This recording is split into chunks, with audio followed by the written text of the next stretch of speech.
Guys, hope you like my little setup. So professionals that can be used in a co-teaching environment, I think, are paraprofessionals and ELL teachers.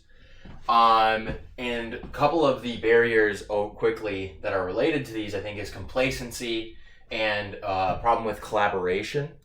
And also with like potentially stigmatization that's going with professionals. But first, I think professionals can be used in co-teaching in probably alternative styles of teaching. One group of the class, potentially not even just the SPED kids, but also anybody who's struggling with a concept, say like it's chemistry and they're struggling with like moles and conversions or calculating the molar mass of like elements. Not even just the kids who are ELL can go with the SPED instructor, but just to minimize the risk of stigmatization.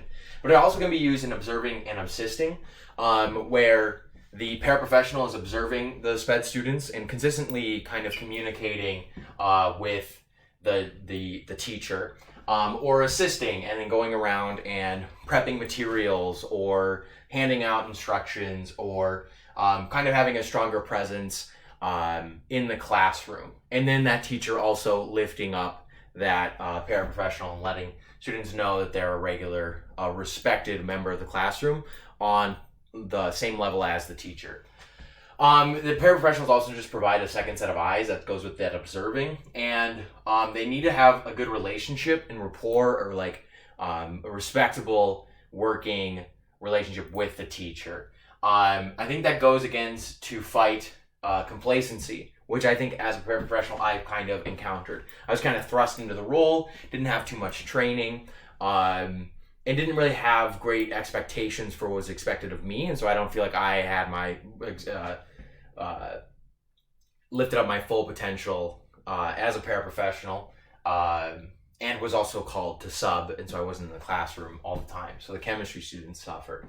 But the complacency, to fight that, it needs consistency. So right off the get-go, it needs to have a strong like working relationship. A lot of the plans that was suggested in table 7.5 in the book was great. Some of that being have those disciplines set up, have that like what's expected of the work description or of the classroom description of what a paraprofessional needs to do. And then just consistently check back in. If I was gone, it would have been very helpful for me being gone in a classroom for a whole week to be like, hey, teacher, like what did I miss? How are these students doing? But I think complacency set in. So right away, you need to establish consistency and constantly checking in and being like, look, we care about these kids.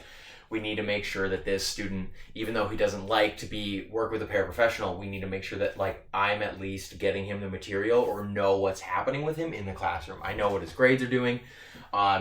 I had access to their grades as a teacher, but as a para, the other paras who were not teachers did not have access to those grades, and so had to have that communication. So I was lucky to not have to communicate and could check in on those grades and things, but other paras did not. So that relationship with a teacher needs to be consistent. There needs to be weekly meetings, and the teacher needs to report like what's happening in other classrooms if it's needed. It's a lot, but it's kind of what needs to happen in order for like the barriers to co-teaching, which is like generally just pushing against the past of not co-teaching, to like set in.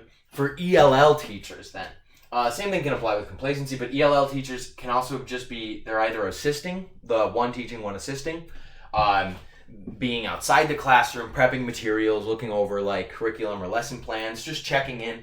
I guess it, because everybody is busy, it doesn't have to be all the time, but at least, after a groundwork for the relationship has been like laid down, the teacher can check in with the ELL teacher and be like, hey, is this lesson plan meeting the needs of your students who are learning English? Also, teaming can happen.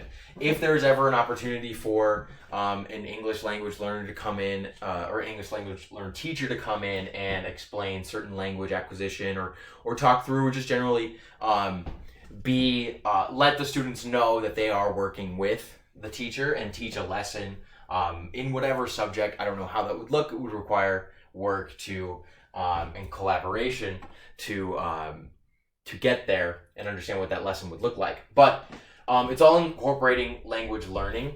There was many students last year who was in a rural school, and 2 students I was not a para for, but I was in the class, and they were from Micronesia and were learning the English language, had a good grasp of it, but weren't necessarily confident in speaking it. So a lot of the teachers who had them didn't know quite where they were at with their language acquisition. So that requires that collaboration in another classroom with the ELL teacher about what finding out where the students are at consistently and what those scores are. I didn't know, so I necessarily, as somebody who was assisting in the classroom as a para, didn't quite understand where they were at, how to communicate, or where to meet them. But overall, with the assisting model as well, ELL teachers might not directly be involved in teaching, but that prepping materials, checking in and being like, hey, where are these students at? What can I do? What languages, what levels of words do I need to have? What strategies can I implement? Teachers can do their own research on ELL teachers and then on like ELL language like methods on how to teach, but then check in for a final a final draft to get that going. But like to overcome this, I think collaboration and fear of collaboration or aversion to collaboration, that was a big thing in college. Everybody being like, I hate group work. I loved group work. I personally find myself much better at whatever I'm doing in a team setting. But collaboration is something that can be easily set in via complacency. Like teaching is an overwhelming job. Collaboration and co-teaching is a lot more rigorous than just doing it on your own. Just hacking it. I have my own grading system. I'm going to do that. Like communication is difficult. So this needs to overcome that fear of collaboration, especially with teachers in other classrooms being ELL. It demands commitment and communication. Like it requires a resilient spirit to just keep going and being committed to the students and trying to work with them and in communication to understand where they're at again.